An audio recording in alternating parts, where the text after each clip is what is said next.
Dear learners, a very warm welcome to all of you in the MOOCs of Energy Resources and Conversion Process.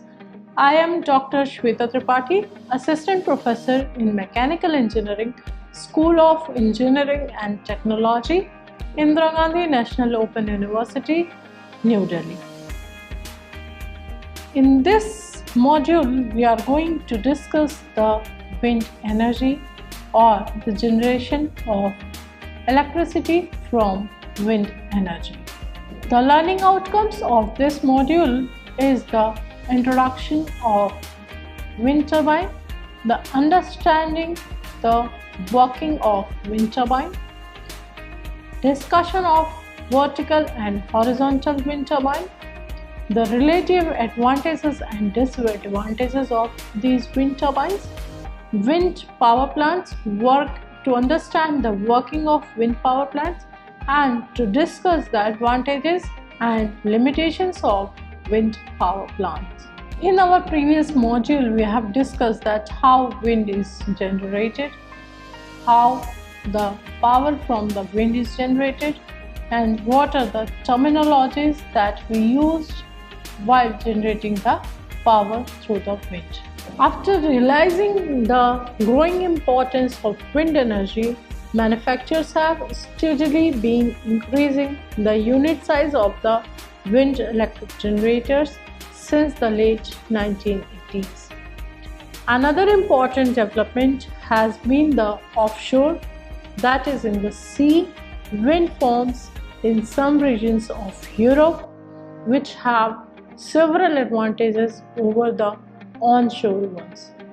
The third major development that has been used is the new techniques to access the wind resource for techno-commercial viability. In India, the states of Tamil Nadu and Gujarat lead in the field of wind energy. At the end of the March 2000, India had 1080 megawatts capacity wind farms, of which Tamil Nadu contributed 770 megawatt capacity. Gujarat has 167 megawatt, followed by Andhra Pradesh, which has 88 megawatt installed wind farms. The design of the Auroville multi-blade windmill has evolved from the practical experience gained in operating these mills over a period of 20 years or so. It has a high tripod tower and its double action pump increases the water output by about 60% as compared to the conventional single action pumps. In windmills, the wind energy is directly used to crush grain or to pump water. At the end of 2007, the worldwide capacity of wind power generators was 94.1 gigawatt. Although wind currently produces just over 1% of worldwide electricity use, it accounts for approximately 19% of electricity production in Denmark, 9% in Spain and Portugal, and 6% in Germany and the Republic of Ireland. Globally, wind power generation increased more than five-fold between 2000 and 2007.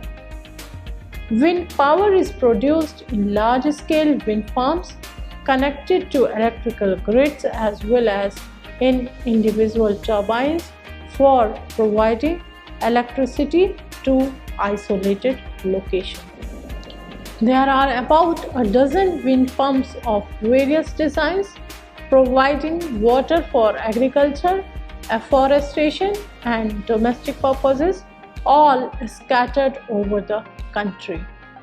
Now let us talk about the wind turbine. So let us see in the picture and see the various parts of the wind turbine. Number one is the foundation. It is the basement of a wind turbine on which the whole self-weight of wind turbines will come.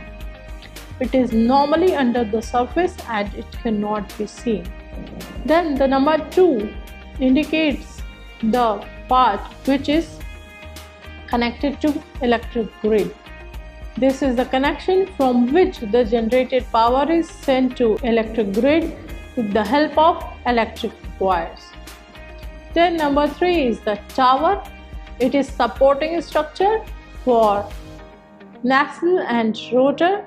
The nacelle is placed above the tower, and tower is assembly of number of cylindrical hollow structure which are assembled at the site, and generally we call this site as wind farm. Then number 4 is access ladder. There will be a ladder inside the tower from basement to the top so that one can get access to the nacelle for any kind of repair or inspection work or maintenance. Then 5th is the yaw control. Since the direction of wind keeps on changing with respect to time, and the rotor should be placed in the direction of wind to get the maximum power output, this yaw control helps in changing the direction of the rotor and will place it in the direction of the wind. Then is the nacelle. Nacelle is a rectangle-like structure that contains generator, controller system, cooler, etc. When yaw controls activates, the whole nacelle is rotated in the direction of wind. Then is the generator. It is the unit responsible for power generation. Then is anemometer. Anemometer is a device that is used for wind speed measurement. This data is sent to the control system to measure or to have a record of this speed of the wind. Then comes the brake. It is used to stop the rotor that is rotating. Usually brakes are applied when weather conditions are not good to generate power, or the RPM of the rotor is above normal speed, which may not suit to generator. Then comes the gearbox. It consists of the gears that increases the RPM of the rotor to suit the RPM of generator. Then it is rotor blade. Blades are the rotating member of the wind turbines that makes the shaft to rotate, which is connected to gearbox and then to generator. Blades are of aerofoil shape and length will generally vary from 30 meter to 80 meter approximately, depending on the rated power of wind turbine. Then is the pitch control. It is used to change the angle of inclination, pitch angle, which are responsible for getting maximum efficiency. Then comes the rotor hub. It is the one which holds the rotor blade, and it will also rotate along with blades. Generally, there are two types of wind machines: horizontal axis wind machine and vertical axis wind machines. In horizontal axis wind machine, it is the machine which is mostly used today. These machines have blades like airplane or propellers. A typical horizontal wind machine stands as tall as a 20-story building and has 3 blades that span 200 feet across. The largest wind machines in the world have blades longer than a football field. Wind machines stand tall and wide to capture more wind.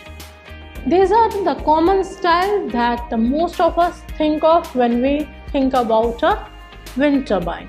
A horizontal axis wind turbine has a similar design to a windmill.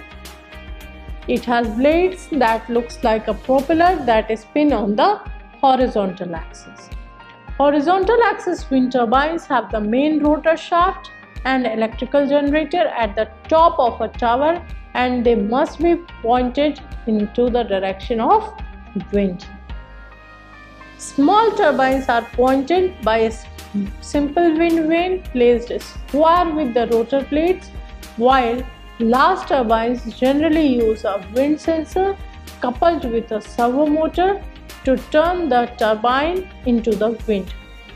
Most large wind turbines have a gearbox which turns the slow rotation of the rotor into a faster rotation that is more suitable to drive an electrical generator. Since a tower produces turbulence behind it, the turbine is usually pointed upwind of the tower.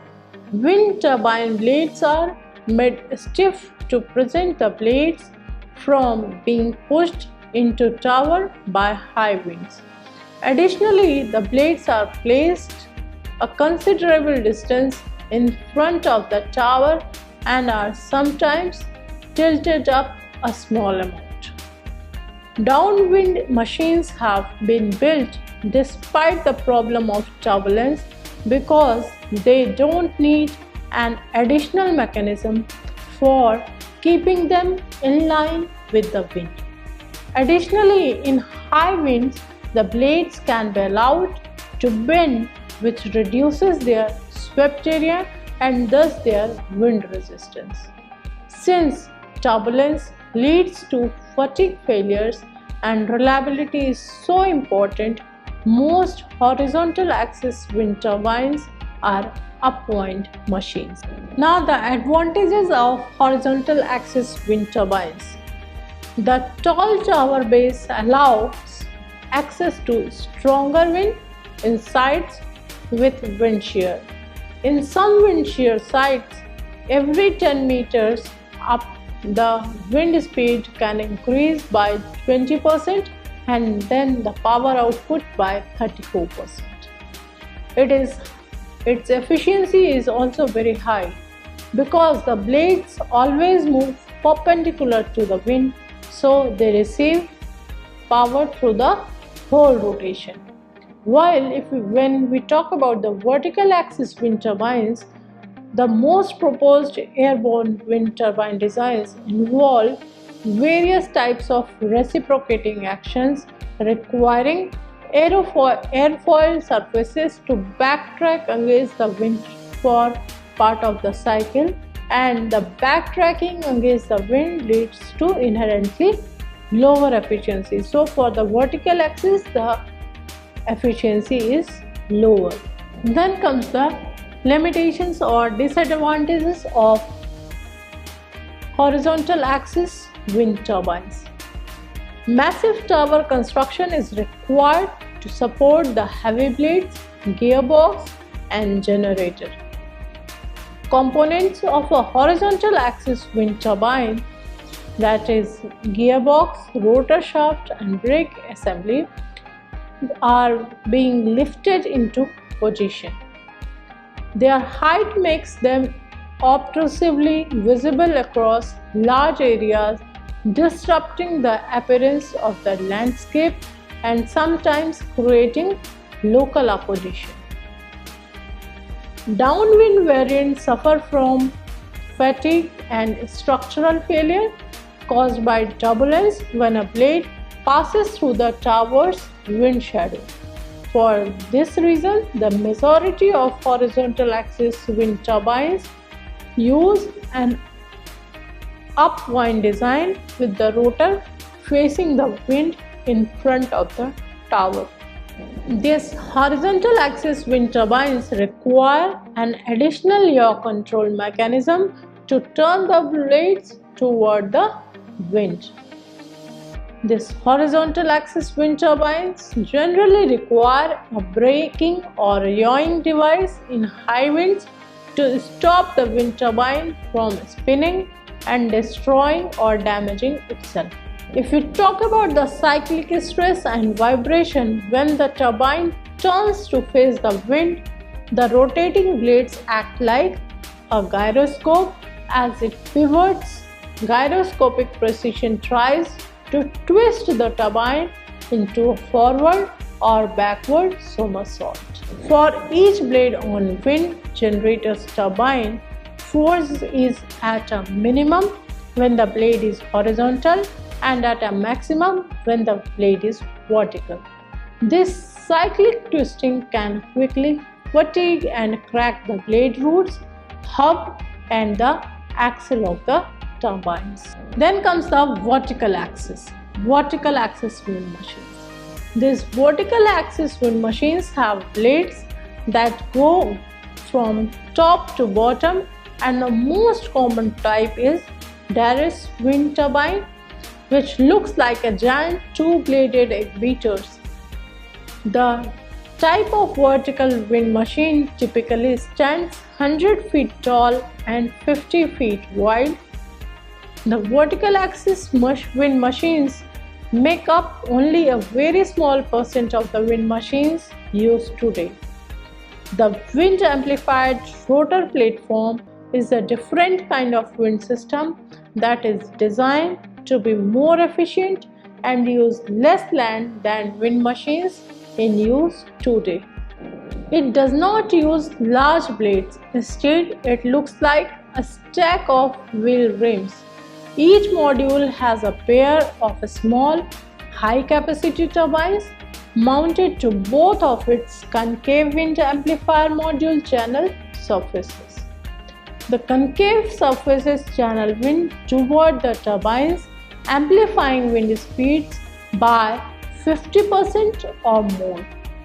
Encco, the company that designed TWAP, plans to market the technology to power offshore oil platforms and wireless telecommunication systems. Vertical axis wind turbines, as shortened to VAWTs, have the main rotor shaft arranged vertically.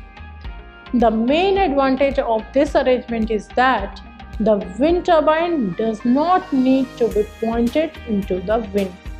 This is an advantage on sites where the wind direction is highly variable or has turbulent winds. With a vertical axis, the generator and other primary components can be placed near the ground so the tower does not need to support it. It also makes the maintenance work easier. The main drawback of vertical axis wind turbine is it generally creates drag when rotating into the wind. It is difficult to mount vertical axis turbine on towers, meaning they are often installed nearer to the base on which they rest, such as the ground or building rooftop. The wind speed is lower at a lower latitude, so less wind energy is available for a given size turbine. Airflow near the ground and other objects can create turbulent flow, which can introduce issues of vibration, including noise and bearing wear, which may increase the maintenance or shorten its service life.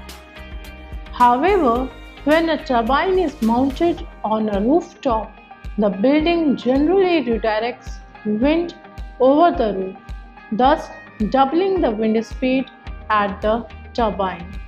If the height of the rooftop mounted turbine tower is approximately 50% of the building height, this is near the optimum for maximum wind energy and minimum wind turbulence. Now, the advantages of vertical axis wind turbines.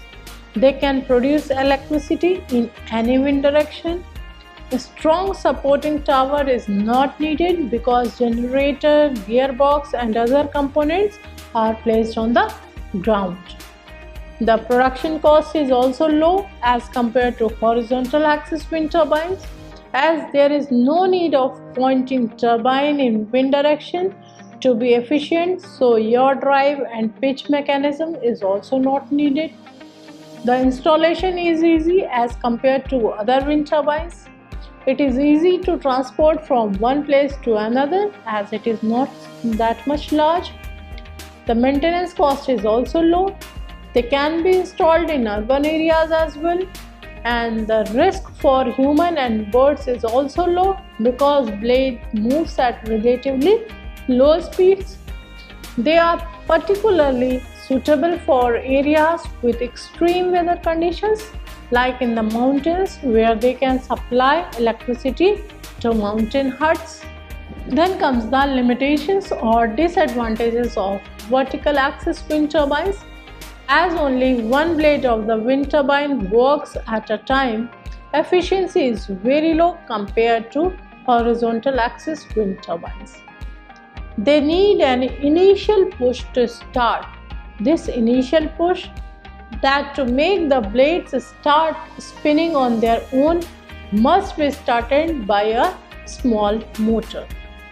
When compared to horizontal axis wind turbine, they are very less efficient because of the additional drag created when their blades rotate. They have relatively high vibration because the airflow near the ground creates turbulent flow. Because of vibration, bearing wear increases, which results in the increase of maintenance cost. They can create noise pollution as well.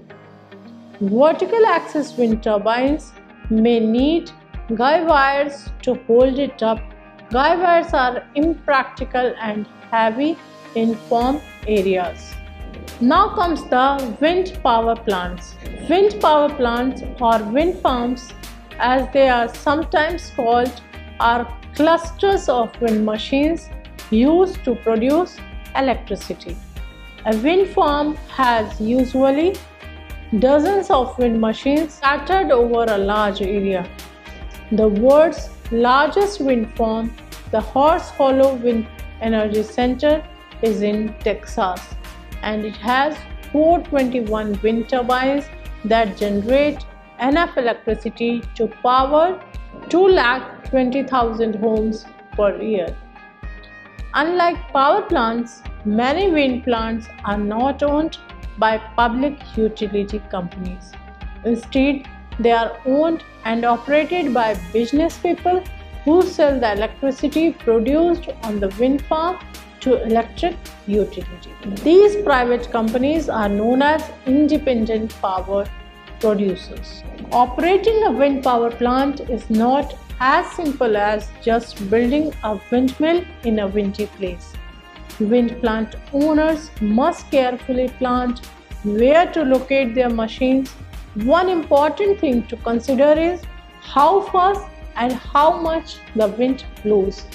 As a rule, wind speed increases with altitude and over open area with no windbreaks. Good sites for wind plants are the tops of smooth, rounded hills, open plains or shorelines, and mountain gaps that produce wind funneling. Wind speed varies throughout the country. It also varies from season to season. In Tehachapi, California, the wind blows more from April through October than it does in the winter. This is because of the extreme heating of the Mojave Desert during the summer months. The hot air over the desert rises and the cooler, denser air above the Pacific Ocean rushes through the mountain pass to take its place. In a state like Montana, on the other hand, the wind blows more during the winter. Fortunately, these seasonal variations are a good match for the electricity demands of the regions. In California, people use more electricity during the summer for air conditioners. In Montana, people use more electricity during the winter months for heating. Now comes the advantages and limitations. The oil shortage pushed the development of alternative energy sources. And in the 1990s, the push came from a renewed concern for the environment in response to scientific studies indicating potential changes to the global climate if the use of fossil fuel continues to increase. So the wind energy came into the picture, and it is an economical power resource in many areas of the country. It is a clean fuel. The wind farms produce no air or water pollution because no fuel is burnt, and growing concern about emissions from fossil fuel generation, increased government support, and higher cost for fossil fuels have helped wind power capacity in the United States, where it is growing substantially over the last 10 years. The most serious environmental drawbacks to wind machines may be their negative effect on wild bird populations and the visual impact on the landscape. To some, the glistening blades of windmills on the horizon are an eyesore. To others, they are a beautiful alternative to conventional power plants. Now let us summarize whatever we have learned in this module. In this module, we have discussed the various parts of a wind turbine. We had discussed the working of a wind turbine. We have discussed the horizontal axis wind turbine and vertical axis wind turbines. Their relative advantages and disadvantages are also discussed. We have discussed the wind power plants, how they work, how the power is generated there. We have also discussed the limitations and advantages of wind power generation and the wind energy. Thank you very much.